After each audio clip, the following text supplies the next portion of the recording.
Fala, galerinha do nosso Bate-Bola Beru, tudo bem com vocês? Eu, Rogério Reis, vim falar sobre a íntegra, tudo que aconteceu entre Vitória e Cuiabá.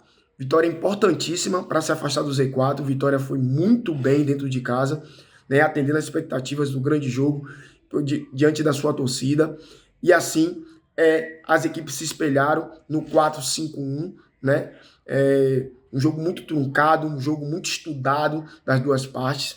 E aos 34 minutos, o atacante do Cuiabá, né, Pita, teve uma grande oportunidade de gol e assim não converteu, né, uma bobeira do Sport Clube Vitória, ele não conseguiu se inverter em gols. E aos 39 ele novamente, ele assim tem uma nova oportunidade junto com o seu atacante, ele faz uma bela jogada pela intermediária e cruza para Pita, Pita novamente perde o gol e aí o Vitória consegue ficar um pouco destabilizado, porque lances bobos, perdeu lances bestas assim, quase toma o gol, né? Mas se manteve, né, com as suas estratégias, com as suas expectativas e assim errando muito passe não conseguindo jogar por dentro, era a expectativa dele, e Mateuzinho saiu muito por fora, e assim a jogada não conseguiu se construir. Entendo que Mateuzinho deve jogar por dentro, né, centralizado, buscando as oportunidades no meio dos volantes. Mas assim não aconteceu, o Cuiabá fez uma excelente marcação, e assim não deixou o Vitória ganhar.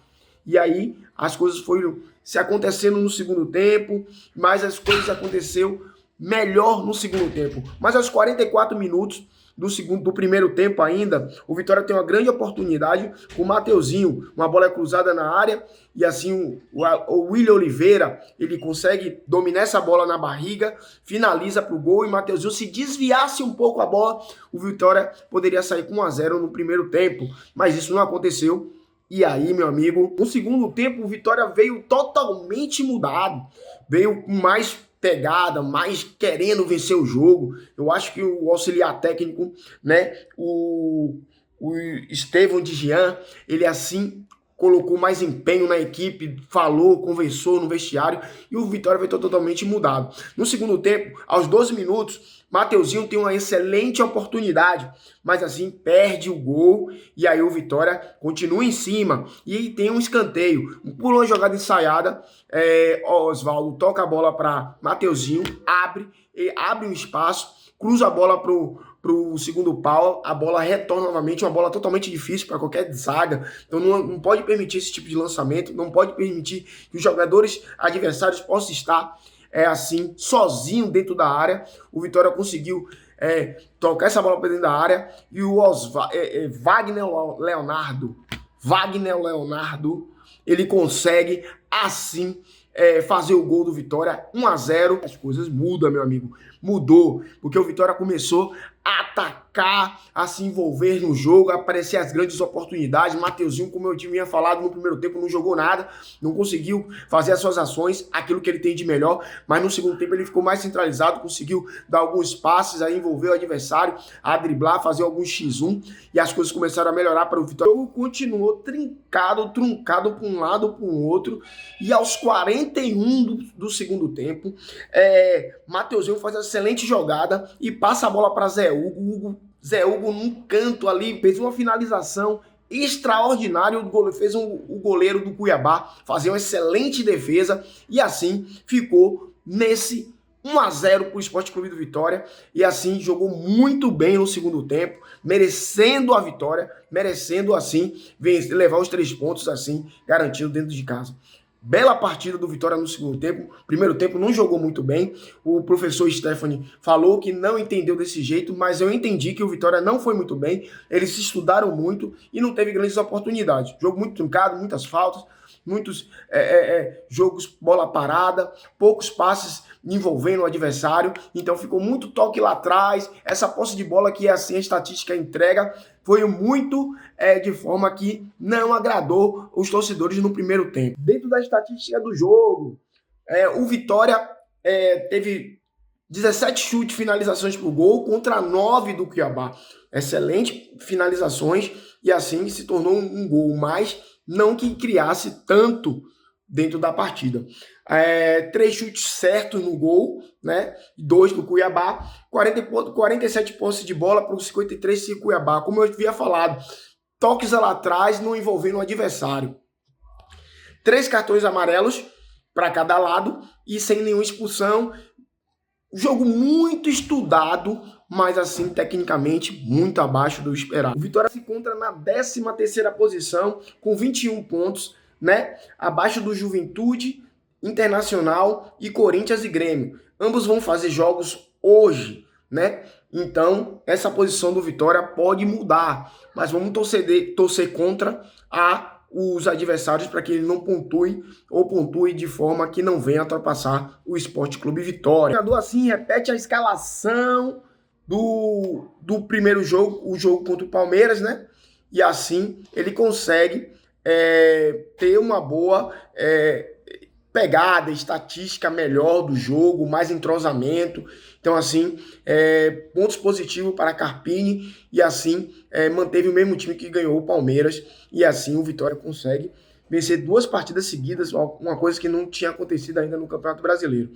Então, o Vitória ainda tem uma semana cheia, né, para enfrentar, para pregar o clássico do Bavi, né? Uma semana que pode treinar, o Bahia joga no meio da semana, mas o Vitória tem a semana cheia, pode treinar para o clássico domingo às 16 horas na Arena Fonte Nova. Da análise do jogo do Bahia, que assim não venceu, não triunfou na casa do Fluminense, jogo difícil lá no Maracanã, o retrospecto continua de pé, o Bahia não vence o Fluminense lá no Maracanã e assim jogo difícil. Jogo truncado, Mano Menezes veio com uma formação, não deixando o Bahia trocar passes no seu campo.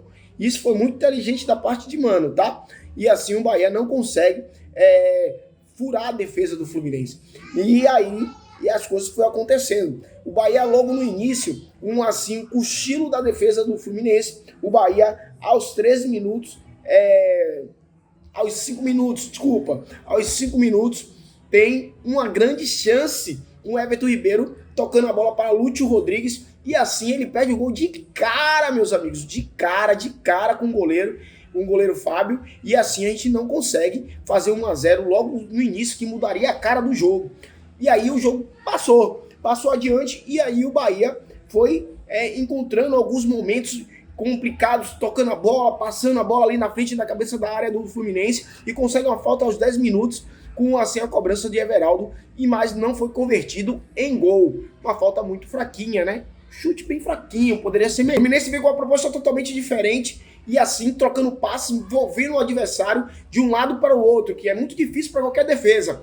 Vem pro lado direito, vai pro lado esquerdo, vem pro lado direito, com lançamentos, com jardas, para assim pegar a defesa despreparada. E assim fez. Ele jogou a bola pro lado esquerdo, Diego Barbosa fez um lançamento para Cauã Elias, e ele estava impedido, mas ele consegue fazer o gol aos 13 minutos, mas o VAR entrou em cena, e aí anulou o gol do Fluminense. Mas o Fluminense melhorou, e aí foi tocando passes, envolvendo o Bahia, colocando o Bahia na roda, chegando muito fácil, o Bahia permitindo muito o Fluminense trocar passes na sua grande área, envolvendo, triangulando passes nas beiradas, e chegou ao seu gol aos 44 minutos do primeiro tempo ainda. Uma jogada de João Arias, ele conseguiu desvencilhar dali dos atacantes do Bahia, e assim conseguiu dar um passe para Samuel Xavier, e ele fez um lançamento para o menino da base, né? Que a gente pede muito, jogadores da base no Bahia, o menino da base da categoria de base do Fluminense, ele consegue fazer um gol. O nome dele é Cauã Elias, menino de Xerém, chegando firme e forte, fazendo gol de cabeça. E vem o segundo tempo, não sei o que foi falado pelo Rogério Ceni, ele fez alguma substituição, né? Trocou Gilberto ao longo do processo do jogo, ele sentiu alguma coisa na coxa e foi substituído por João Arias. E assim, o Bahia não consegue anular o Fluminense. O Fluminense continua jogando a bola da esquerda para a direita, tendo sucesso. E assim ele consegue o cruzamento aos 3 minutos do primeiro tempo, obrigando a Marcos Felipe a fazer uma grande defesa de quadra, indo para cima de João Arias, fazer uma defesa que a bola bate no seu rosto. Cruzamento muito forte para dentro da área, e assim obrigando os Marcos Felipe a fazer uma grande defesa assim de quadra, indo bafar essa bola em cima de João Arias, e ele faz uma defesa maravilhosa, pegando a bola no seu rosto, e assim não deixando o Fluminense abrir mais uma vez o placar, fazendo 2 tentos para assim ser o jogo mais difícil para o Bahia. persiste o Bahia ainda essa marcação muito frágil, permitindo o adversário jogar. O meio de campo do Bahia, a posse de bola é a defesa do Bahia, mas o Bahia não conseguia segurar a bola, o Bahia não conseguia trocar passes, o Bahia não tinha entrosamento. Jean Lucas perdido pelo lado esquerdo, não conseguia deter as ações de Gabriel Xavier, de Samuel Xavier. Então assim, o Bahia permitiu alguns momentos o Fluminense crescer no jogo, e foi um grande jogo, porque começou a laicar, uma trocação muito grande, mas a perca de bola surgiu que o Bahia não conseguiu furar a meta do Fluminense. E foi muito difícil o jogo hoje, porque o Fluminense foi muito eficiente na sua marcação. Mas aos 7 minutos, Everton Ribeiro consegue fazer uma finalização rasteira ali, batendo no adversário e indo para escanteio. Nesse escanteio seguinte, o Bahia consegue fazer uma raspada de cabeça, não sei se me lembro agora se é Iago ou Depena, mas ele consegue raspar as cabeças e Lúcio Rodrigues perde um gol feito de cara, amigos. E assim poderia mudar a história do jogo, mas não, ele perdeu um gol inacreditável para o inacreditável Futebol Clube, né? Mas assim ele não consegue reverter e poderia mudar a história do jogo. O gol poderia, assim, garantir um ponto ou então mudar a história da partida, amigos. Mas ele foi lá e perdeu o gol e a gente ficou sofrendo com os ataques do Fluminense. O Fluminense continuou captimbando o jogo, continuou a fazer as suas ações, mas não grandes ações assim que poderiam mudar o jogo. O jogo ficou muito truncado, muito pegado, muitas faltas. Aqui o retrospecto do jogo, né? Detalhes para que a partida pudesse. O Bahia continua trocando muito passes, sendo muito eficiente, mas não eficiente o bastante de construir um ataque, né? Continua essa dificuldade de o Bahia trocar passes e construir o ataque nessa construção de passes, de troca de passes, de movimentação, e assim ele tem que agredir mais o adversário, e isso não aconteceu. O Bahia assim errou menos passe, a falta foi equilibrada porque foi um jogo muito pegado, 3 cartões para o Fluminense, 2 para o Bahia, impedimentos, tivemos 2 para o Fluminense, nenhum para o Bahia também não faz contra-ataque, então tem como sofrer impedimentos, né? Escanteio 3 para cada lado, e esse é o retrospecto. Chute ao gol, muito importante. O Bahia chutou mais vezes, né? Tivemos 11 finalizações, mas ainda muito abaixo do esperado, né? E assim o Fluminense tivesse 12. E 12 de 6 ao gol. E o do Bahia de 11, 3 no gol. Muito trabalho para o Rogério Ceni poder arrumar esse time para o clássico. Clássico que será domingo, mas o Bahia terá um jogo na quarta-feira contra o Botafogo, importantíssimo dentro de casa, que assim tá 1-1 placar, e o Bahia precisa vencer a partida para mudar, passar de fase na Copa do Brasil contra o poderoso Botafogo do Rio de Janeiro. Mas domingo às 16 horas temos o clássico. Clássico que é clássico. O Rogério Ceni não pode perder o clássico. O Rogério Ceni tem que vir com uma proposta muito mais agressiva para vencer o clássico, porque ele já sabe o que é o clássico, e o clássico é importante vencer, né, na expectativa de que o Bahia possa alavancar, melhorar as suas atuações que aconteceram no primeiro turno. Então, amigos, esse é o nosso análise do jogo do Bahia e Fluminense, e assim esperamos que o Bahia melhore sua condição para melhore sua atuação. Eu falo assim, melhorar a sua atuação de jogo para que possa ferir os adversários. Grande jogo que o Bahia vai ter quarta-feira, grande jogo que o Bahia vai ter domingo, então o Bahia vai estar numa berlinda muito grande, porque vai ter uma semana muito complicada.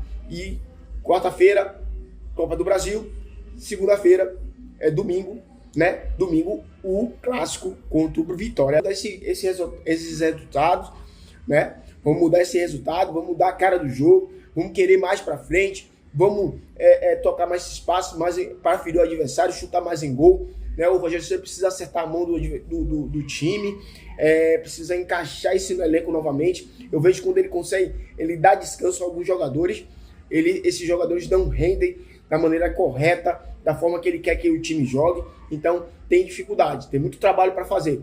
Então eu espero que o Bahia venha diferente contra o Botafogo, mais agressivo, e também vença o clássico no domingo, tá bom? Boa noite, meus amigos, Deus abençoe a todos, e vemos com mais vídeos por aí, porque estamos em reforma e a gente vai ficar fazendo vídeos. Eu, Juninho, Diego e o Vidal falando muito de Bahia e Vitória e da Várzea. Deus abençoe vocês e uma boa noite. Tchau.